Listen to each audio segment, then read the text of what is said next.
Hello everyone, welcome in the pharmacology class. Let's start today's practical to study the anticonvulsant property of phenytoin or phenobarbital sodium against the maximal electroshock induce the convulsion in the rats. So here these are the requirements for the anticonvulsant activity. First of all, the rats, the weight ideal rate is 150 to 200 gram. Solution, the phenytoin, it is a treatment for the treatment for the epilepsy. And equipment, the electroconvulsiometer, electrodes and stopwatch. હવે જે epilepsy generate થાય છે, first of all what is epilepsy?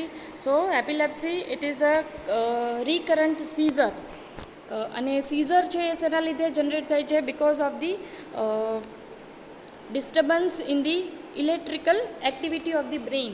So ultimately જ્યારે epilepsy generate થાય છે ત્યારે extension of lower and upper limbs, the tongue bite, and many symptoms are generated in the body. So એ વખતે કયા ક્લાસની એન્ટી એપિલેપ્ટિક ડ્રગ્સ પ્રિસ્ક્રાઇબ કરવામાં આવે છે? લાઈક ઇલેક્ટ્રિકલ એક્ટિવિટીઝ ઇન્ક્રીઝ થઈ જવાના લીધે એપિલેપ્સી જનરેટ થાય છે. સો અલ્ટિમેટલી એને પ્રિવેન્ટ કરવા માટે ગાબા ની એક્ટિવિટી ઇન્ક્રીઝ કરવી પડે છે.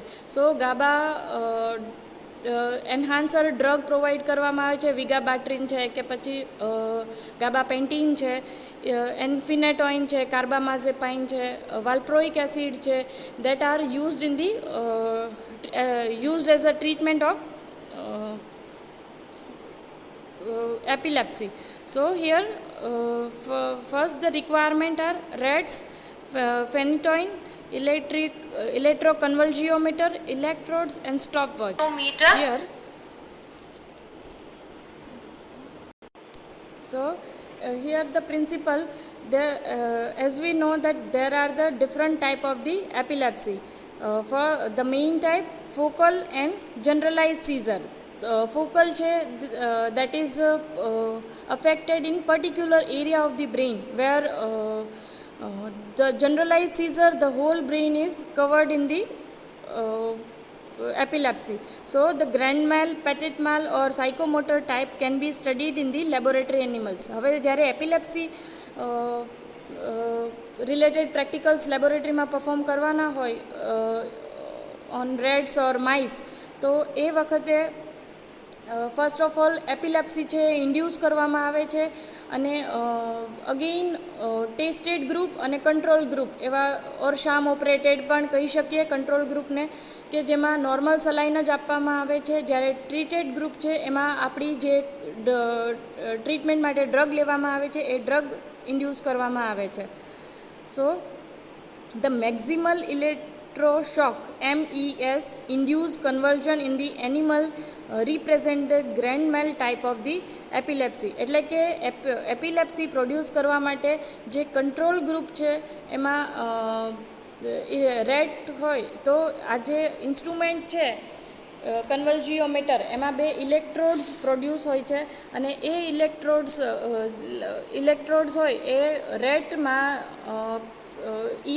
ઇયર સાઈડ લગાવી દેવામાં આવે છે, અને જ્યારે એ લગાવવામાં આવે છે ત્યારે એનામાં because of the shock MES maximal electro shock, કે જે શોક જનરેટ થાય છે, અને એ શોકના લીધે જે તે રેટ ઓર જે તે પર્ટિક્યુલર એનિમલ આપણે ટેસ્ટિંગ માટે લીધું છે એમાં સીઝર જનરેટ થાય છે, અને એ સીઝરને ટ્રીટમેન્ટ આપવા માટે ફેનિટોઇન ડ્રગ આપણે લેવામાં આવે છે. And according to body weight એ 0.5 ml પર 100 ગ્રામ એ રીતનો એનો ડોઝ છે, અને એ અકોર્ડિંગ 100 ગ્રામનું રેટ હોય તો કેલ્ક્યુલેશન અકોર્ડિંગ 0.5 ml જેટલો ડોઝ ઇન્ટ્રાપેરિટોનિયલ કેવિટી થ્રુ, એટલે કે એબડોમેન કેવિટી થ્રુ ડ્રગ્સ ઇન્જેક્ટ કરવામાં આવે છે.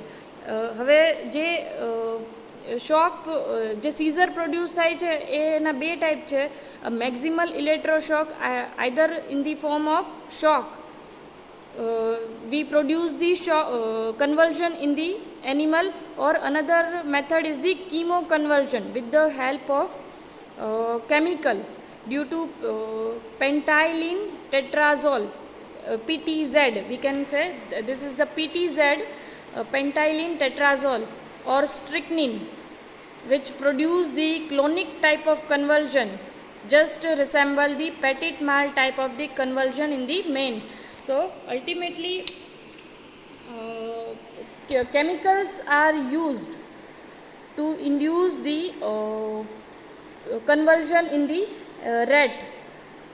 So this is one of the most important technique we can consider, the chemoconvulsion with the help of chemical. Just inject the drug and within the few minutes the animal produce in the animal we can observe the seizure.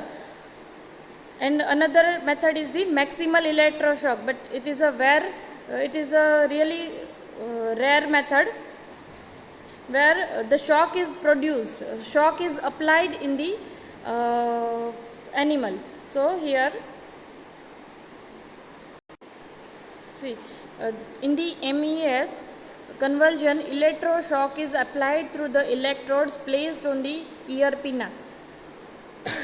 Through the optic stimulation, cortical excitation is produced, and when the excitation is produced, at that time neuronal activity will be increased. So due to excessive bombarding of neurons, it produces the seizure or convulsion in the rat.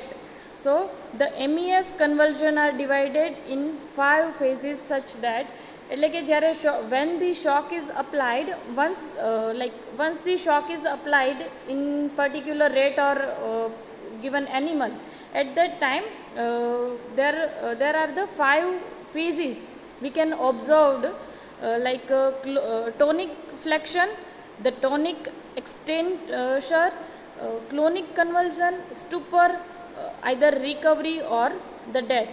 Tonic flexion, it means the animal moves the limb towards the body.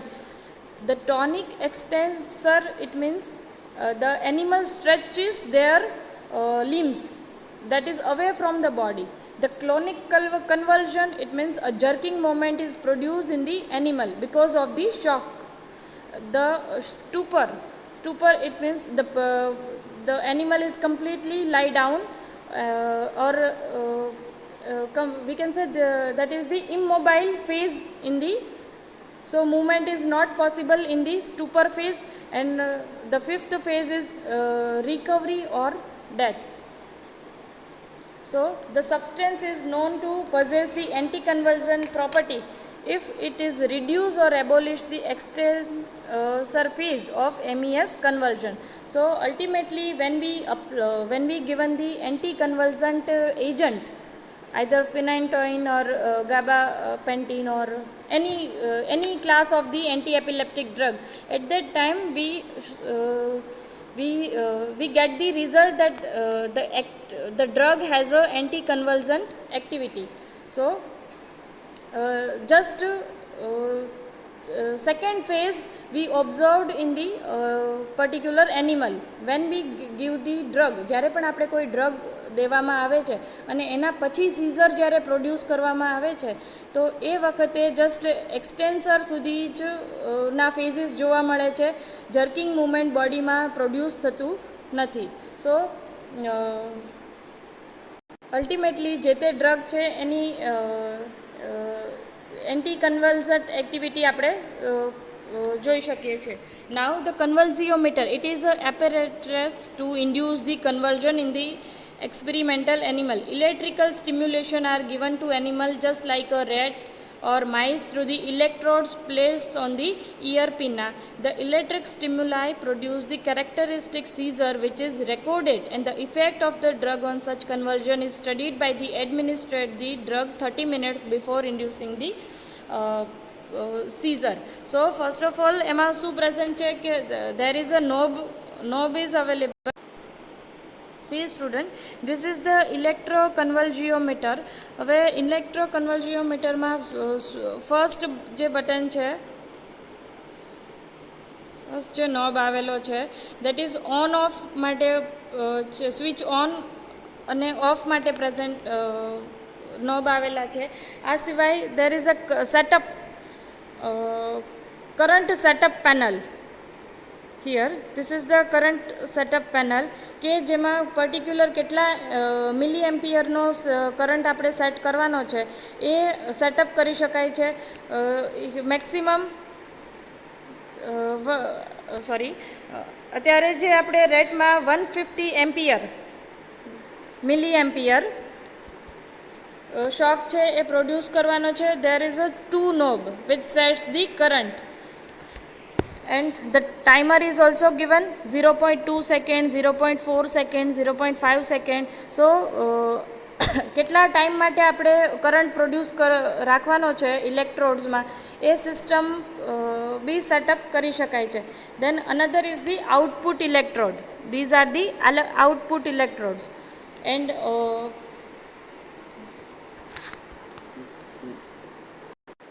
Procedure જોઈ લઈએ. Divide the animal into 2 groups, again control and the test group, each consisting of the 6 rats. એટલે કે control group છે એમાં just normal saline આપવાનું છે, જ્યારે treated test group છે તો એમાં આપણી ડ્રગ ફેનિટોઇન ઇન્જેક્ટ કરવાની છે. Weight and number of them, hold the animal gently, place electrodes on the ear pinna fit કરવાના છે. Then apply the prescribe current 150 milli ampere for the 0.2 second. Just 0.2 second થઈ જાય એટલે નોબ ઓફ કરી દેવાનો છે. ઓર ટાઈમર બી સેટ કરી શકાય છે, બિકોઝ જો 0.2 સેકન્ડ કરતાં વધી જાય તો જે તે એનિમલ છે એ રિકવરી આવવાની જગ્યાએ એની ડેથ પણ થઈ શકે છે.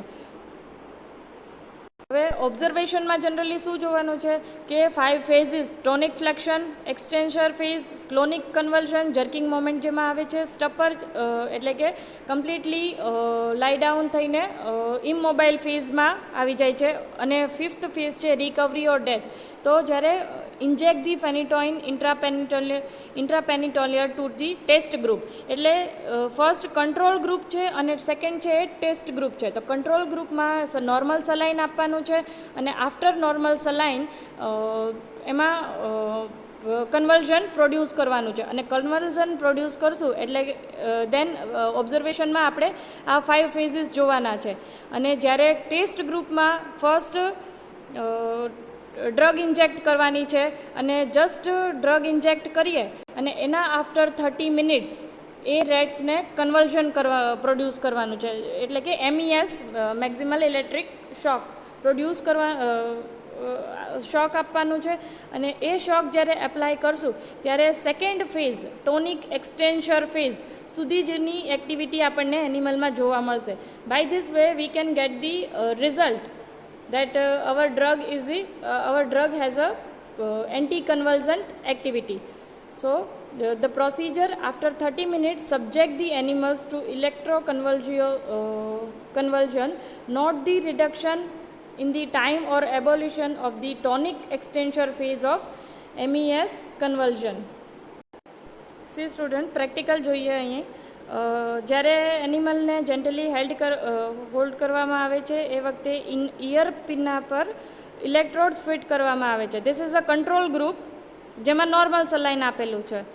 અને શોક પ્રોડ્યુસ થશે એના બોડીમાં એટલે ડિફરન્ટ ફેઝિસ જોવા મળશે. કંટ્રોલ ગ્રુપ અને શોક અપ્લાય કરશું એ વખતે જે 5 ફેઝિસ છે એ ઓબ્ઝર્વ કરવાના છે.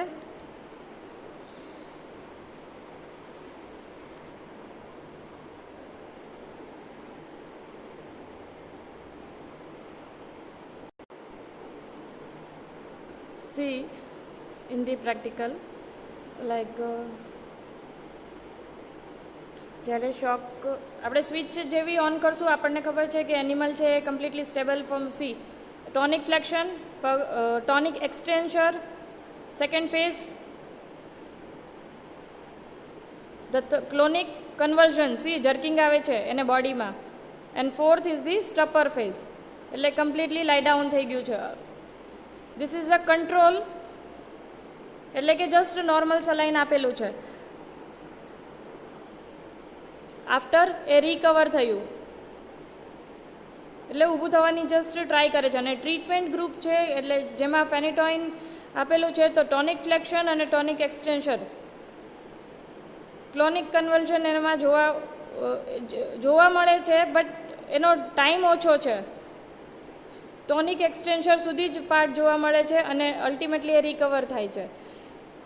એટલે કે આપણે જોઈએ કેટલા time seconds various phases in the convulsion. જ્યારે કંટ્રોલ ગ્રુપ છે તો એમાં ફ્લેક્શન, એક્સટેન્શન, ક્લોનિક, સ્ટપર અને રિકવરી, ડેથ જે કંઈ બી જોવા મળે છે, તો એમાં timing just 6 second, 10 second, 6 second, 120 એને જર્કિંગ મોમેન્ટ આવે છે, એના લીધે કમ્પ્લીટલી એ લાઈ ડાઉન થાય છે અને 120 સેકન્ડ સુધી એ કંટ્રોલ ગ્રુપમાં રહે છે. જ્યારે as compared to control group, the time is variant. ફર્સ્ટમાં 5 second કે 6 સેકન્ડ્સ જેટલો ટાઈમ સ્પેન્ડ કર્યો હતો, તો ફ્લેક્શન ફેઝમાં 3 સેકન્ડ્સ જ ટાઈમ સ્પેન્ડ કર્યો છે. Ultimately our drug produce the anti convulsion effect. Clear student? Thank you very much.